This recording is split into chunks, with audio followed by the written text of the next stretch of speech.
Market లో invest చేసి మీ డబ్బులు డబుల్ చేసుకోవాలనుకుంటున్నారా? సుందరరామిరెడ్డి గారి లైవ్ సెమినార్ కి అటెండ్ అవ్వండి. Hi viewers, India's largest digital media network Suman టీవీకి స్వాగతం. ప్రస్తుతం మనతో ఉన్నారండి motivational speaker and advocate Ushasri. అయితే నేను ఒక్కొక్కటి మీతో మాట్లాడుతూ ఉంటే నాకు అనిపించింది, అన్నం పరబ్రహ్మ స్వరూపం అంటూ ఉంటారు. అలాంటి అన్నాన్ని నిజంగా చాలామంది పడేస్తూ ఉంటారు. అది ఇంట్లో కానీ, అన్నదానంలో కానీ, ఫంక్షన్స్లలో కానీ, గుళ్ళల్లో కానీ, ఏమన్నా మిగిలితే ప్రసాదాలు కానీ అలాగా. నిజంగా దానివల్ల ఎలాంటి ఎఫెక్ట్స్ ఉంటాయి? ఫస్ట్ ఈ శరన్నవరాత్రుల్లో అయితే ప్రసాదాలు తెగ వండేసి పెట్టేయండి అని చెప్తున్నారు. అండ్ బాగానే పెడుతున్నారు. అంటే ఈ రోజు ఈ ప్రసాదం, ఈ రోజు ఈ నైవేద్యం అని. చాలా మంది గమనిస్తే ఆ ప్రసాదం దేవుడి దగ్గరే ఉంటుంది. పొద్దున్న ఏదో పెట్టి వెళ్ళిపోతారు, సాయంత్రం సన్న దోమ ఏదో వస్తుందో తీసి పడేస్తారు. గమనించే ఉండవు, అలా చూసావా? సన్న సన్నవి. అండ్ ఎప్పుడైనా ఎస్పెషల్లీ ప్రసాదం కింద మనం పెట్టినప్పుడు భగవంతుడికి ఎప్పుడైనా సరే ఆ ఎనర్జీ ఇవోక్ అవుతుంది. టేస్ట్ కూడా చాలా బాగుంటుంది. అవును, నీకు గుళ్ళో ఇచ్చే పులిహోరకి మనం ఇంట్లో చేసుకున్న పులిహోరకి చాలా తేడా ఉంటుంది. అండ్ నువ్వు కరెక్ట్ గా మంత్రోచ్చారణ చేసి అమ్మవారికి షోడశోపచార పూజలు కనుక చేసి అమ్మవారిని అక్కడ ప్రతిష్ఠించి ఆవిడొచ్చి అక్కడ ఆవహించి కనుక మనం ప్రసాదం పెట్టగలిగితే, నిజంగా భగవంతుడు కనుక దాన్ని స్పృశిస్తే మనం పెట్టిన ప్రసాదం కూడా చాలా టేస్ట్ ఉంటుంది. నా ఇంట్లో చాలాసార్లు జరిగింది. అసలు పక్కన వండిన గిన్నెలోకిను ఈ ప్రసాదానికి చాలా తేడా ఉంది. ఇదేంటి షా ఇంత టేస్ట్ ఉంది, ఇదేంటి అంటే అది అమ్మవారు లలిత చేశాం కాబట్టి దానికి ఎనర్జీ వస్తుంది.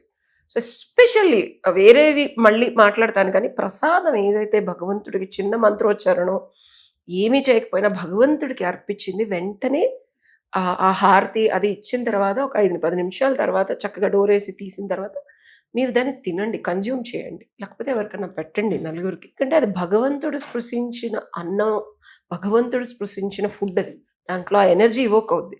మనం తింటే ఫస్ట్ మన రోగాలు తగ్గితే మన బ్రెయిన్ బాగుంటుంది, అన్నీ బాగుంటుంది.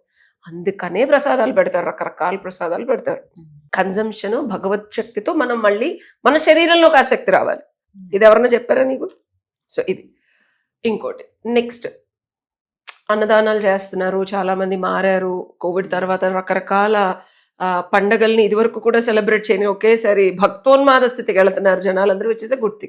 ఇక్కడ అన్నదానాలు చేసినప్పుడు చాలా ఫుడ్ని ఇలాగా తొక్కడము, కన్జంప్షన్ లో మిగిలిపోయి పడేయడము, ఇది నేను పెద్ద గొప్ప అని నేను చెప్పను, కానీ అన్నం పరబ్రహ్మ స్వరూపం. ఎస్పెషల్లీ భూమిలోకి వెళ్ళి అంత టైం పట్టి ఒక్కొక్క గ్రెయిన్ పెరగడానికి, మన ప్లేట్లోకి రావడానికి చాలా ప్రాసెస్ ఉంటుంది. నాట్ ఓన్లీ దట్, కూరగాయలు కానీ ఏదైనా.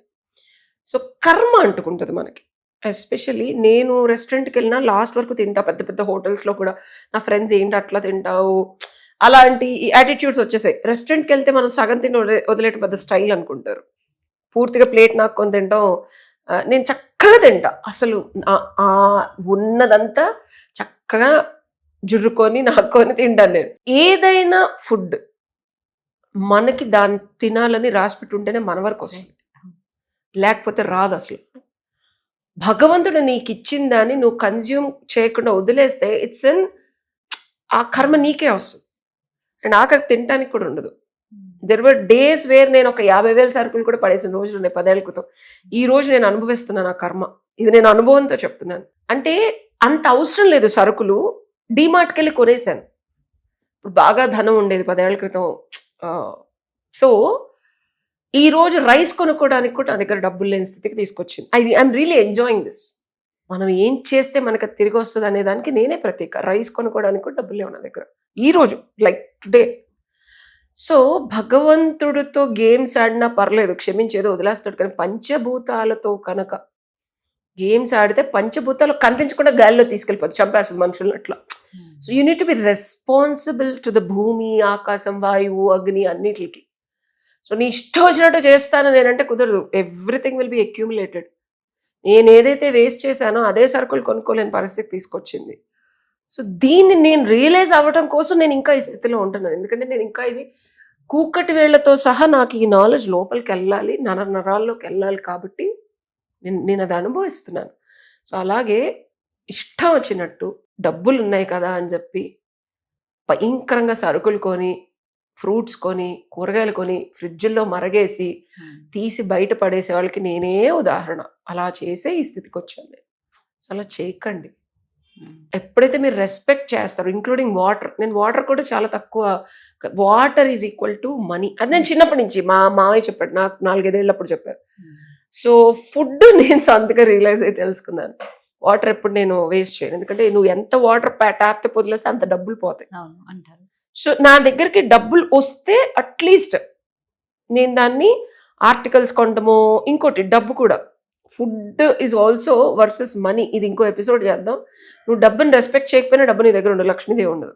ఓకే, మనం రిచెస్ అనో లేకపోతే ఆర్టికల్స్ అనో, ఇల్లు అందంగా ఉండాలని ఇలా ఇంటి నిండా చెప్తుంది. మనం మొత్తం తీసి ఆల్మోస్ట్ ఒక 18 lakhs వర్త్ సామాన్లు తీసి బయట ఇచ్చేసాను. సెపరేట్ వీడియో చేద్దాం. చేద్దాం.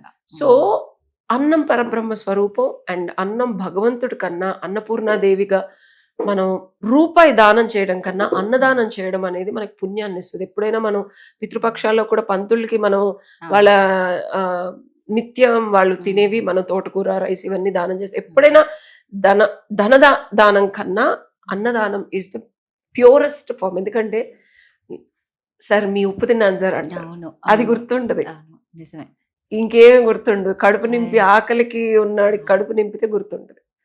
సో ప్లీజ్ కర్మ will come back to you, don't do that. Live లో ఎగ్జాంపుల్ లో ఉన్నారు ఉష గారు. సో నిజంగా చూడండి, ఇలా వేస్ట్ చేయకండి. Thank you Usha. Thank you.